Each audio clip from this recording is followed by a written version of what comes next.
Heckert didn't have too much time to build a team. He had less than 3 years, but he did draft some pretty good players.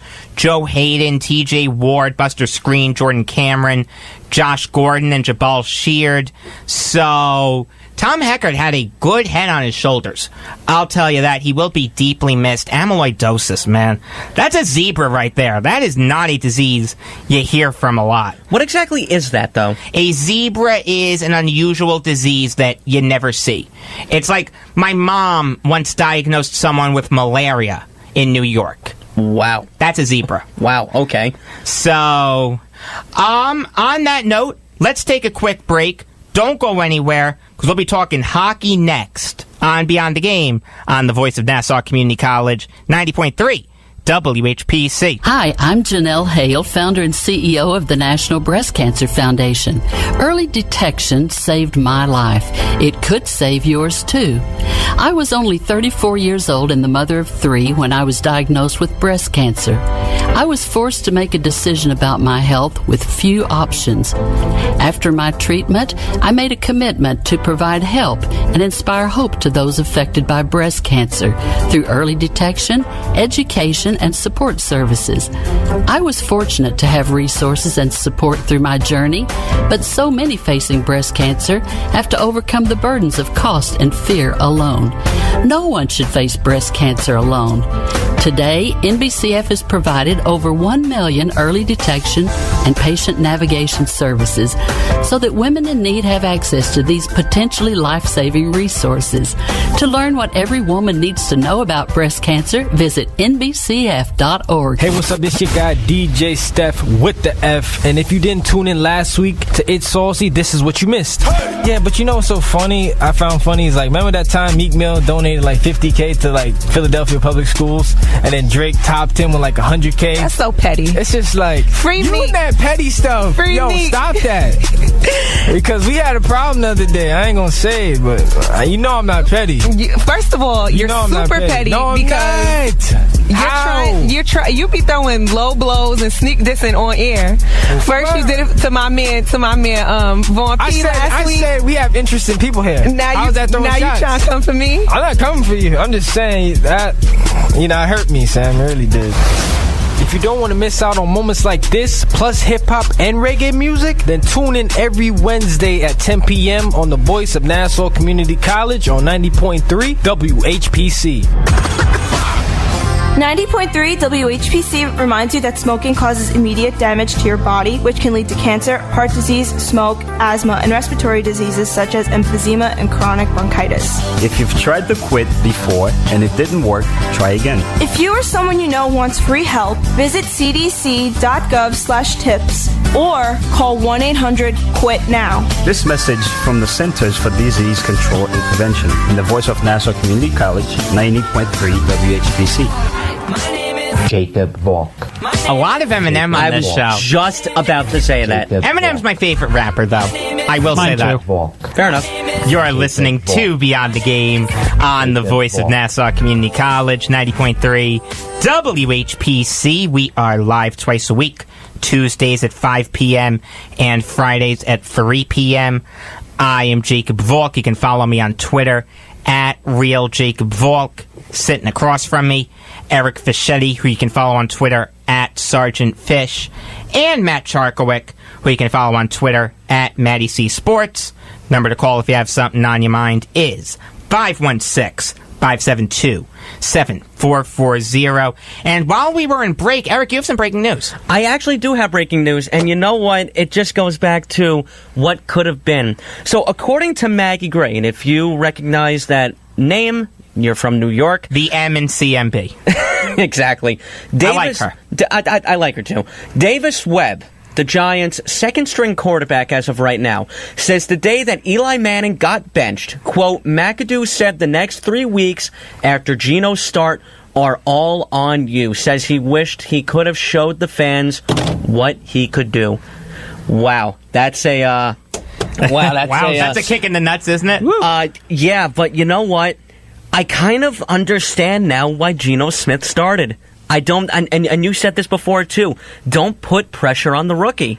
The thing is, though, McAdoo, if he was going to do that, he needed to get a commitment from ownership and from Jerry Reese that he was going to last the season.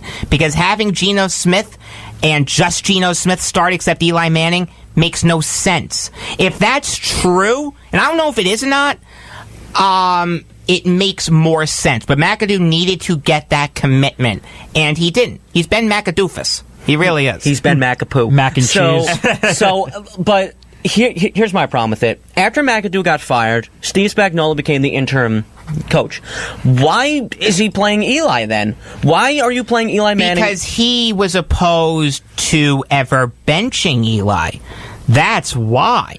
Do you think he was also fighting for a job? You think that was the interview process? I did at the time. There was no chance Spagnuolo was going to be the interim coach. I honestly thought it was Mike Sherman who was the offensive coordinator, right?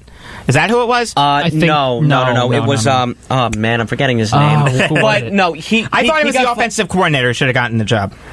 He got fired. I can't remember his name, but of course he got fired. It's a new head coach, right? But I think he got fired before the season ended too. Ben McAdoo had a problem with as the coach. He was also calling the offensive Mike Sullivan.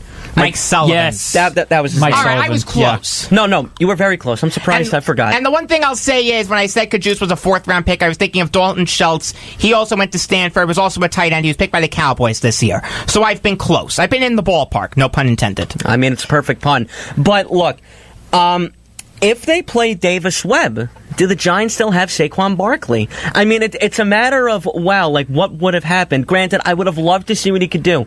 And I've been in a broken record at times saying if I saw what Davis Webb could do, that would make it easier for me to say if I want a quarterback or if I don't. You probably would have still had Barkley because the Giants took Kyle Lauletta, and I know he hasn't been great in camp so far, but I do think that the Giants like him. I don't think they love him.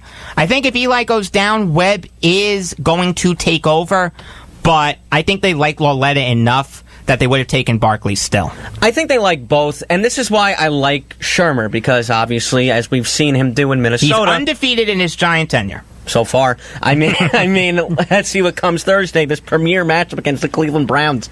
So, you know what? It's going to be fun. I'm looking forward to it. It's going to be fun.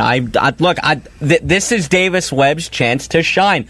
I can see him getting first-team reps, like throwing to Odell, throwing to Sterling Shepard. Why not? You're not going to play Eli Manning for a half. You're not. So you're probably going to play Eli for a series, then you're going to throw Davis Webb in there. I mean, you have to at that point. If Eli goes down, which he hasn't yet, but, The Iron Man streak is over. Well, the Iron Man streak is over, but the thing that is going with him is that he doesn't really get hurt.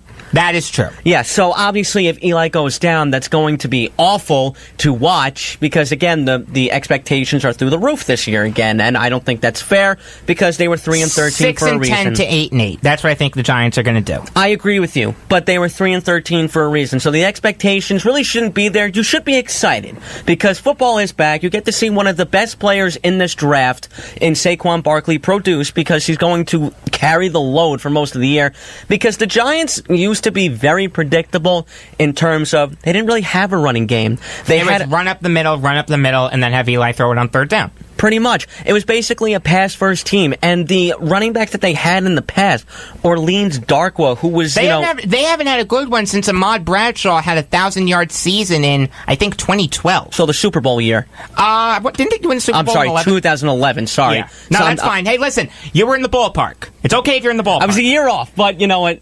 Don't worry about it. 11, 12, I was in the ballpark. You were in the ballpark. We're all good. Either way, they don't really have that reputation of having a good running game. They never really had a good running game.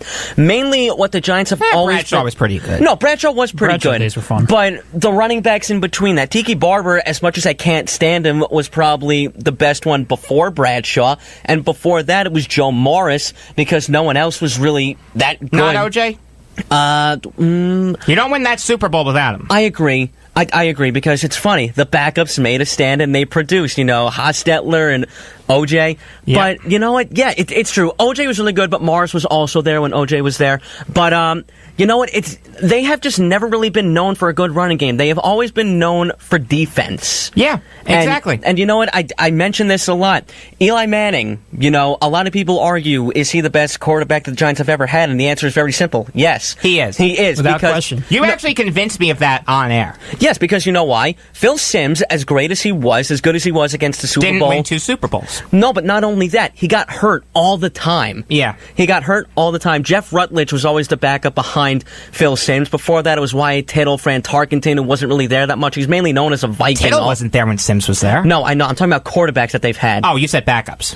No, Rutledge was the backup for Simms. Yeah, but you said backup quarterbacks, Rutledge. Before that, it was Tarkenton and Tittle. Okay, then, comma, Rutledge was the backup. And before that, not backups. Don't do your best Michael K impression, Eric. Oh my God, did you see that? That was Yes. awful. I am so mad There's at him a on that. teachable moment in there, folks. If you're going to say something, make sure you phrase your sentences correctly. All right.